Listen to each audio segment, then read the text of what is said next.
Est-ce que nous sommes entrés dans une récession, le marché des crypto-monnaies est terminé et il n'y a plus rien à tirer de ce bull run? Peut-être, mais peut-être pas. Et je pense que non.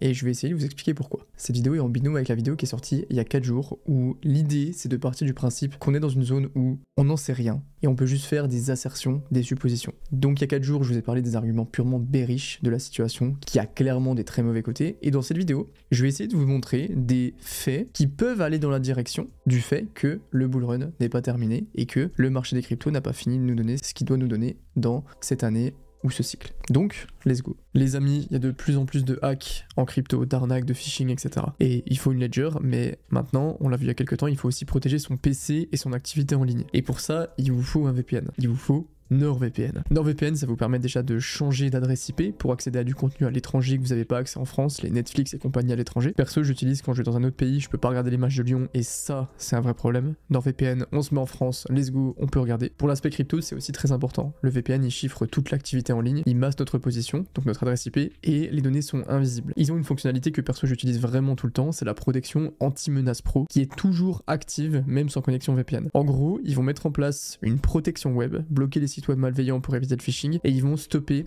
les trackers web. En plus de ça, ils ont une protection des fichiers qui analyse les fichiers au fur et à mesure qu'on les télécharge et supprime les virus, les malwares, etc. Il y a eu une vague de hacks il y a pas longtemps sur Microsoft avec un malware qui prenait le contrôle de notre PC et qui pouvait voler les clés privées, les identifiants et siphonner les portefeuilles. Ça, c'était évitable avec un VPN. Sur NordVPN, vous pouvez avoir jusqu'à 10 appareils avec un seul compte, que ça soit ordi, téléphone, tablette, etc. Vous avez 4 mois offerts sur l'abonnement de 2 ans, satisfait aux garanties 30 jours avec le lien en description. Le marché est dégueu, mais c'est clairement pas une raison pour moins faire attention à notre sécurité. Merci NordVPN, on continue. Alors déjà, il y a plein de définitions de bull run. Est-ce que le bull run est terminé, pas terminé? Je vais partir du principe que la définition de cette vidéo de bull run, c'est Bitcoin qui peut aller rechercher de nouveaux sommets et les altcoins qui vont performer sur ce cycle, c'est-à-dire sur une période qui peut aller entre 1 mois et 1 an. Le premier argument qu'on voit un peu partout, qui vaut ce qui vaut, c'est la temporalité. Historiquement, si on regarde, il y a deux choses. Bitcoin a toujours fait son top en fin d'année. Historiquement, ça a toujours été le cas. Et si on regarde d'un point de vue statistique, si on lisse les périodes à chaque fois entre les deux tops, ça nous amènerait théoriquement, uniquement sur cette data, à un top de marché qui pourrait être en fin d'année. Et évidemment, ça veut pas tout dire, évidemment, c'est pas de la science infuse, évidemment, les performances passées ne préjugent pas des performances futures, mais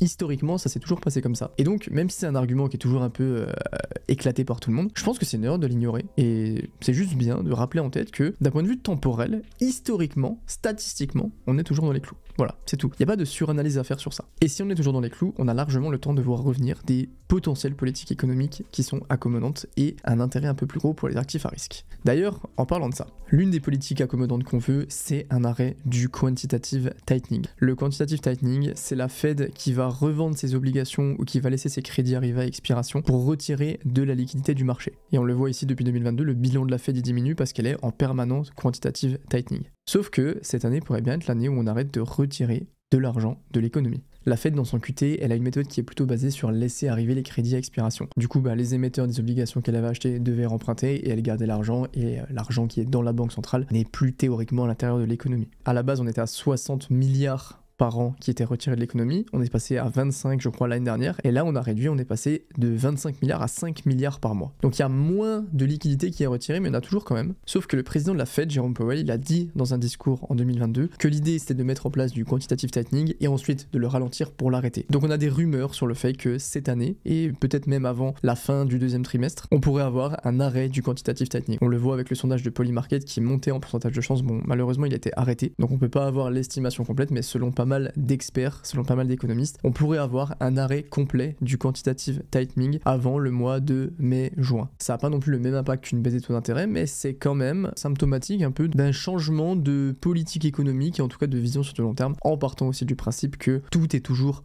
bousculé et très incertain par les bons vieux tarifs que vous connaissez très certainement. Donc là, je peux vous faire des analyses on-chain ou des analyses d'ETF. La réalité, c'est que tout se base sur la macro. On est juste en train d'attendre que ces messieurs se serrent la main tranquillement et qu'on soit un petit peu mieux et que Jerome Powell signe le papier pour baisser les taux. D'ailleurs, en parlant de baisse des taux, si on regarde les projections, on voit que théoriquement, on a quand même cette projection de 2 à 3 baisses des taux de la Fed pour cette année 2025. Donc on peut avoir un truc qui se dégoupille pas trop mal, avec selon les prédictions une première baisse des taux qui pourrait arriver au mois de juin voire au mois de juillet, et en général les baisses des taux arrivent plus en fin d'année. La Fed a 8 meetings dans l'année et surtout en fin d'année, et vu la gueule des tarifs en ce moment, je les vois mal arriver le 8 mai en disant bon les mecs c'est bon, on est good, on peut partir en vacances, on baisse tranquille les taux d'intérêt comme ça. Les gens peuvent partir en vague quand même, ça serait pas mal. Mais on a quand même cette prédiction de baisse des taux sur apparemment les 3 prochaines années qui vaut ce qu'elle vaut encore une fois. Pour moi, la baisse des taux, c'est hyper simple, mais c'est le gros levier qui peut nous faire déclencher quelque chose sur les cryptos, sur Bitcoin, sur les altcoins. Il y a vraiment une énorme corrélation, surtout pour les actifs à risque, avec les baisses des taux. C'est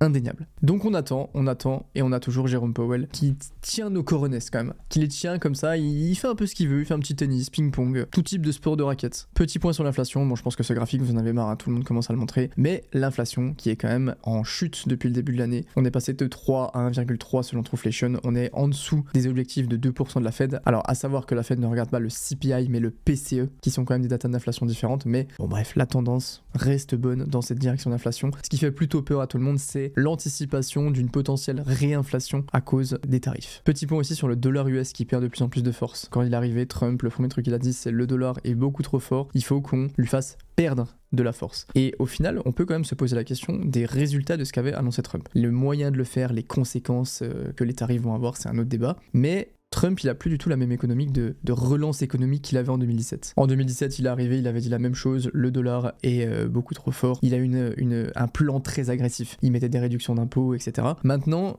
il est quand même beaucoup plus concentré sur l'économie américaine à long terme, avec 3 notions principales. La première, c'est la dépendance aux capitaux étrangers. Les investisseurs étrangers, ils ont beaucoup trop d'actions américaines. Le déficit budgétaire et la dette nationale qui font que gonfler, et la fameuse dédollarisation. C'est le plan de Trump actuellement. Et objectivement et très sincèrement, je suis ni pro-Trump ni anti-Trump. Je suis très politiquement neutre, d'accord? J'ai pas forcément comme projet d'essayer de comprendre les plans de Trump ou de les juger ou quoi que ce soit. Juste d'essayer dans tout ce bruit, dans tout ce qu'on entend, etc.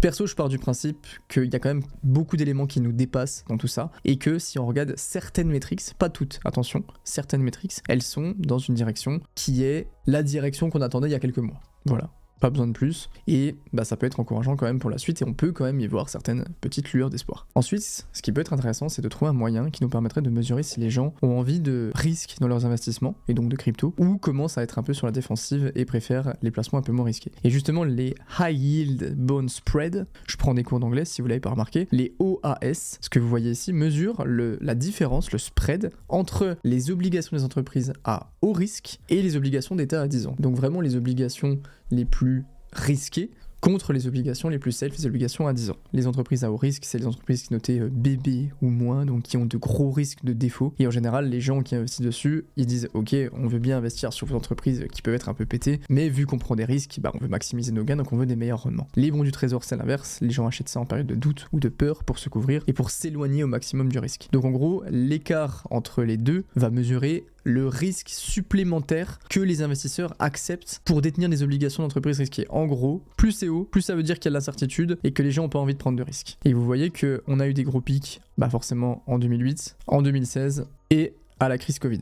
Mais là, ça va être une data qui est à surveiller parce que pour l'instant, même si on a quand même une belle remontée, on reste quand même beaucoup plus bas que les niveaux d'avant. Ça veut dire que les gens sont encore enclins à prendre du risque et qu'il y a peut-être beaucoup dans tout ça qui se base quand même sur cette idée de l'incertitude, et si on arrive à casser l'incertitude d'une manière ou d'une autre, le socle fondamental reste pour l'instant assez solide. En parlant de socle fondamental, il se passe quoi du côté des ETF? On a eu la semaine de l'enfer où tous les ETF vendaient, où c'était vraiment que des outflows, et là on a une charte qu'on a fait nous-mêmes qui mesure la variation des actifs sous gestion dans les ETF Bitcoin. Donc plus c'est haut, plus il y a d'argent qui rentre dans les ETF, plus c'est bas, plus il y en a qui descend. Et vous voyez que dans cette zone-là, j'essaye de zoomer, mais je suis au pad et c'est compliqué. On a eu le bottom historique d'outflow de Bitcoin et d'actifs sous gestion dans les ETF Bitcoin. On a eu un bottom historique. Donc oui, les ETF ont bien vendu depuis novembre, c'est factuellement vrai. Le taux de variation mensuel, il est descendu au point le plus bas. On a eu une énorme chute de la demande, une grosse peur, une grosse incertitude. Par contre, on est remonté.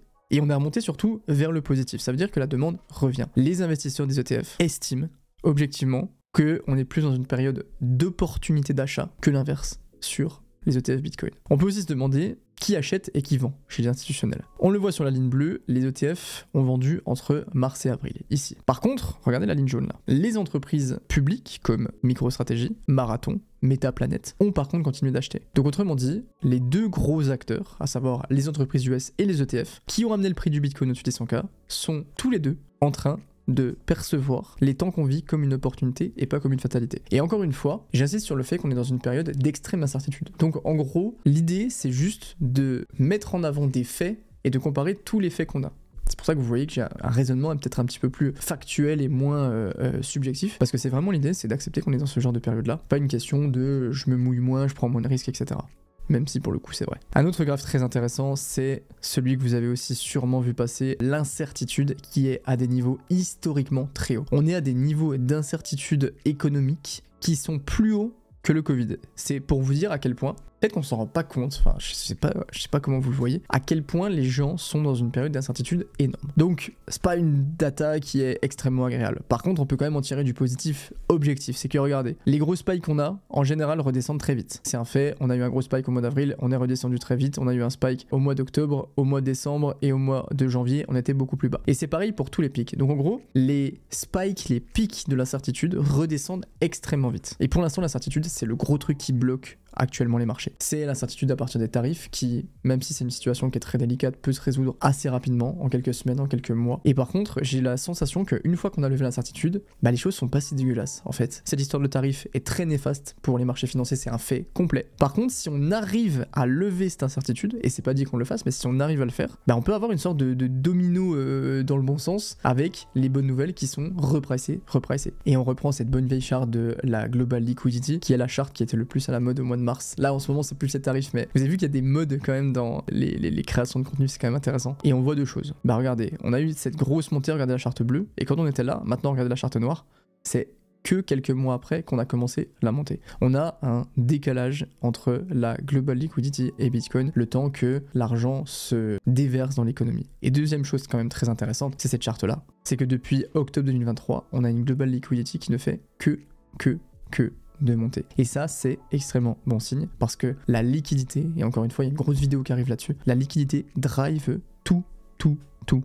On le voit clairement avec cette charte. En rouge, vous avez Bitcoin. En noir, vous avez ce que je vous ai montré là, la Global Liquidity, mais avec une avance de 10 semaines, donc à peu près 3 mois. Et on le voit, regardez à quel point les chartes sont corrélées. Et regardez la charte noire. Dans cette thèse-là, ça s'accorde quand même dans la direction et dans la thèse que j'ai toujours, qui est que la fin d'année peut être bonne. Deuxième charte aussi un peu similaire, sauf que cette fois, c'est pas la Global Liquidity, c'est ce qu'ils appellent le Financial Condition Index avec 3 mois d'avance. Donc regardez, pareil, les deux chartes sont extrêmement similaires. La charte rouge est remontée et la charte de Bitcoin pourrait suivre. Donc la Global Liquidity, les 3 mois d'avance, etc. On verra bien. Le dernier truc que je voulais vous montrer, c'est ça. Ici, vous avez un graphique qui vient de Cross Border Capital sur le cycle global de la liquidité de 0 à 100. Et on voit que la liquidité dans le système économique mondial suit une sorte de schéma d'oscillation avec des très hauts, des très bas, des très hauts, des très bas, des très hauts, des très bas. Et c'est assez régulier. Et en fait, on s'est rendu compte d'un truc, c'est que en moyenne, entre deux très hauts, par exemple, entre le très haut là et le très haut là, il y avait à peu près 65 mois. Entre les deux. Il y avait à peu près 65 mois entre les deux. En moyenne, il y a 65 mois qui se met en place pour une ondulation complète. Ça fait à peu près du coup 33 mois de descente et 32 mois de montée. Et du coup, c'est quand même assez intéressant de voir que dans le cycle actuel, donc ce que je vous ai montré là, ça correspond à ça. Le bottom a été atteint en décembre 2022. Donc si on part du principe que si on part là, on descend là il y a 30 mois, ce qui était le cas, on remonte là il y a à peu près 32-33 mois, ça nous amènerait à septembre 2025. Ça fait qu'on aurait un spike de la global liquidité en septembre 2025. Et si vous avez bien suivi, vous savez que Bitcoin a un petit peu de retard par rapport à la global liquidity, ou alors plutôt que la global liquidity a un petit peu d'avance. Et donc, si on arrive tout en haut en septembre 2025, ça pourrait théoriquement vouloir dire que les mois de septembre, octobre, novembre et décembre 2025 pourraient être bons pour Bitcoin dans cette thèse et dans la perspective où la situation macro et géopolitique est un petit peu apaisée par rapport à ce qu'on a maintenant, parce qu'on a toujours cet aspect qui bloque. Globalement, c'est redevenu la mode d'être bearish et de dire que on va avoir un bear market et un marché baissier. Et en même temps, c'est impossible à blâmer parce que la situation tend complètement pour dire ça. C'est quand même intéressant, je trouve, de voir que dans les faits concrets, on a quand même certains éléments qui historiquement se sont toujours répétés et qui, s'ils se répètent, pourraient nous amener à une année 2025 qui est bonne. Encore une fois, tout est très entouré de brouillard parce que on est dans un marché marché qui est trop dépendant de quelque chose de beaucoup plus gros. Et donc l'objectif de cette vidéo et de la vidéo d'avant, c'est que je vous donne toutes mes analyses, toutes mes thèses, avec une vision très factuelle pour que vous puissiez avoir la vision la plus claire possible sur la situation pour tirer vos conclusions. Encore une fois, si c'est possible, j'aimerais qu'on fasse comme dans la dernière vidéo, c'est-à-dire que si vous avez des thèses bullish ou bearish, vous pouvez les mettre dans les commentaires pour qu'on essaie d'en discuter sans juger les thèses bearish, sans juger les thèses bullish, en acceptant, si c'est possible, de partir du principe qu'on est dans une période où on n'en sait rien, qu'on s'est trompé sur certaines choses, et moi le premier, j'en suis totalement conscient, mais que ça ne veut pas dire que les prochains mois vont automatiquement être aussi mauvais que ce qu'on a vécu ces 2 derniers mois. Merci beaucoup, c'était Iril, prenez soin de vous, allez toucher un petit peu d'herbe, il fait beau, et je vous dis à la prochaine. Ciao.